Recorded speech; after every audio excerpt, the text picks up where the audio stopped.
Governor Perry awarded the state's highest military honor to a late East Texas war hero today. Spoke with Murphy's sister, who says more than 40 years after his death, the most important thing is to never forget. America's most decorated war hero died in poverty, haunted by his past at the age of 45. The details of his death challenge what many believe about heroes.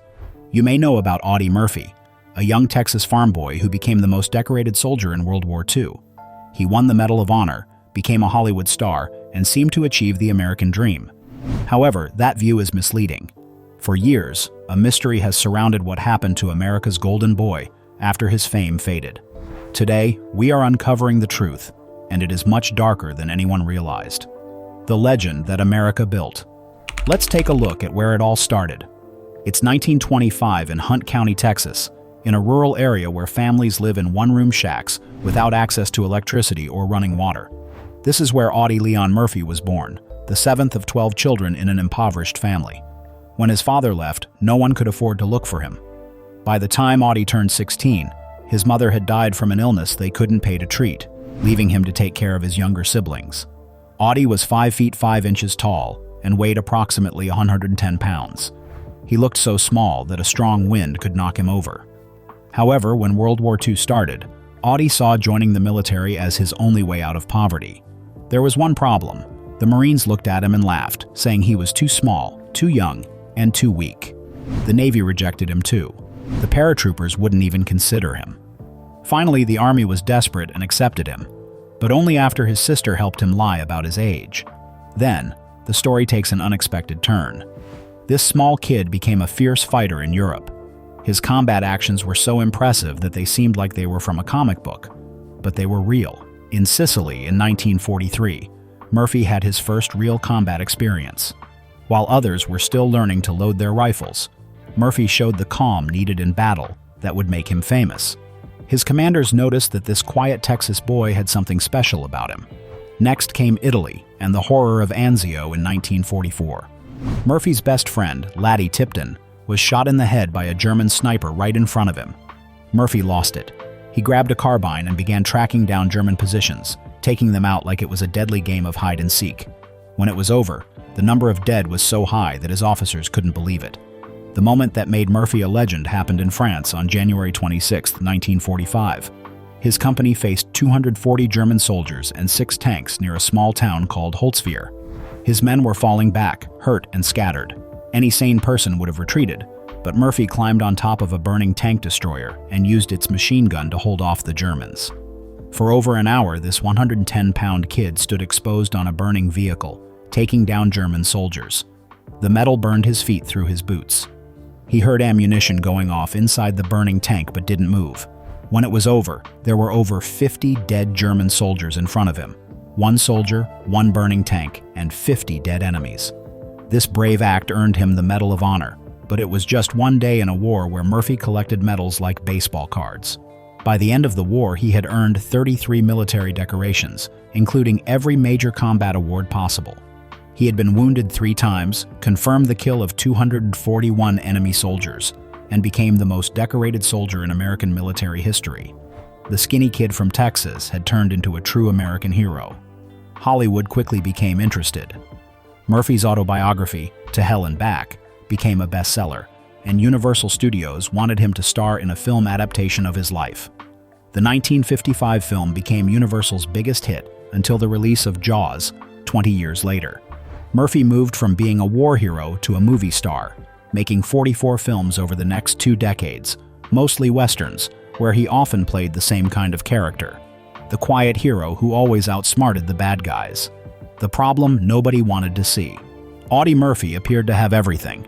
He was famous, wealthy, and admired by millions of Americans. People saw him as a symbol of the idea that anyone in America could succeed with hard work and bravery. When people thought of heroes, they thought of him. However, Murphy faced painful struggles that many did not talk about, struggles that nearly cost him everything he had. In 1955, the same year his movie was released and made him famous, Murphy gave an interview that should have raised concerns. He revealed something that many war heroes would keep secret. He said he slept with a loaded German pistol under his pillow each night. He talked about waking up in cold sweats, reliving battles from 10 years earlier. He described feeling constantly on edge, a state he referred to as the twitch. Today, we know this condition as post-traumatic stress disorder, PTSD. Modern brain scans reveal how combat alters the brain, particularly in regions that govern fear, memory, and decision-making. Back in 1955, it was called shell shock, and veterans were often told to walk it off, as if it were a minor injury.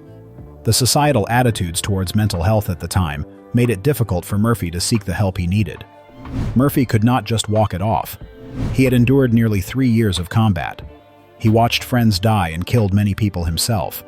He lived in life-or-death situations for so long that his brain had changed to focus on survival. His symptoms were getting worse. He admitted to having flashbacks, intense memories that felt real again. He felt disconnected from others, as if watching his life through a window. Sleep became a problem because that was when nightmares attacked. These struggles impacted his personal life, making it challenging for him to maintain healthy relationships and lead an everyday life. What made Murphy's situation even more complicated was that he was Audie Murphy, America's ideal soldier. He felt he could not show weakness or admit to his struggles. His public image was built on his reputation for bravery. How could he tell the world he feared his own shadow? The deadly spiral begins. This tragic story of Audie Murphy underscores the importance of understanding and supporting veterans with mental health issues. By raising awareness about the struggles Murphy faced, we can encourage a more empathetic and supportive society for those who have served our country.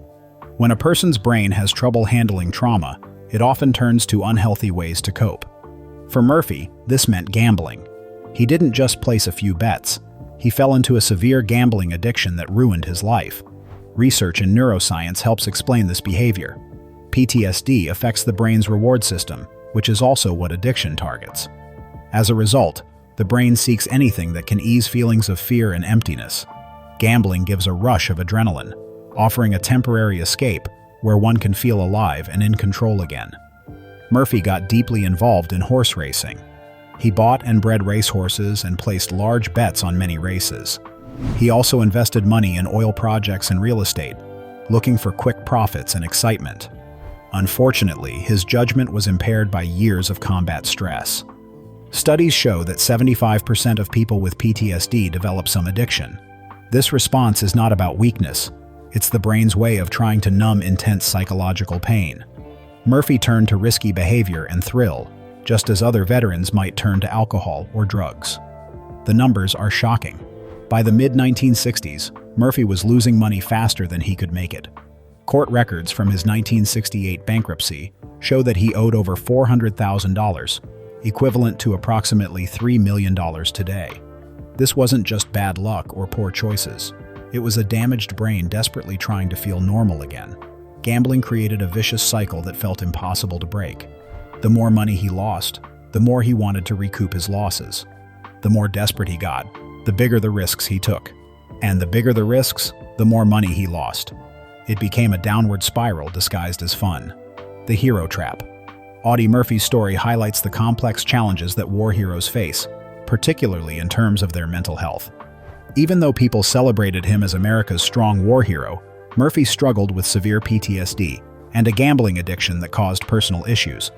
This experience is often referred to as hero syndrome, where an individual's public image becomes a significant burden on them.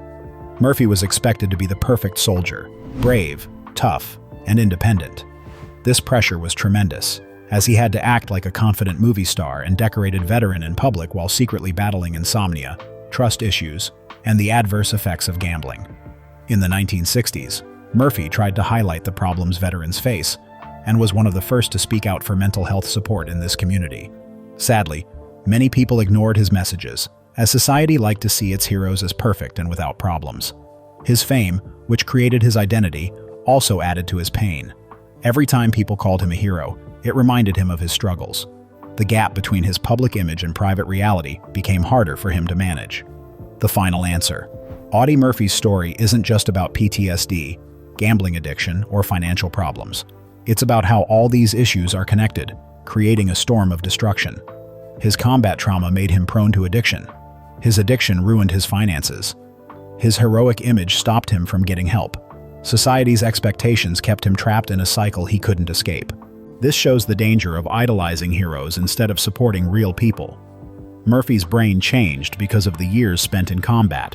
The same alertness and risk-taking that made him a great soldier led to his gambling problems in civilian life. The strong persona that helped him survive the war also kept him from seeking needed mental health treatment. Murphy's story ends on May 28, 1971, when he died in a plane crash in Virginia at age 45. He was on his way to a business meeting, still trying to recover from bankruptcy and fix his finances. The irony is painful. He survived many battles in World War II, but died in a routine business flight. In many ways, he had been suffering for years. Murphy's true heroism wasn't just on the battlefield. It was in his effort to speak about veteran mental health when few others did. He was ahead of his time, trying to fight the stigma that harmed him and many other veterans. His story is important because it still matters today. Right now, 22 veterans in America commit suicide every day. The same issues that harmed Audie Murphy are happening in homes across the country. We have better treatments for PTSD now, but we still struggle to accept that our heroes are human. Watch the following video to see how modern veterans are finally getting the help Murphy never received.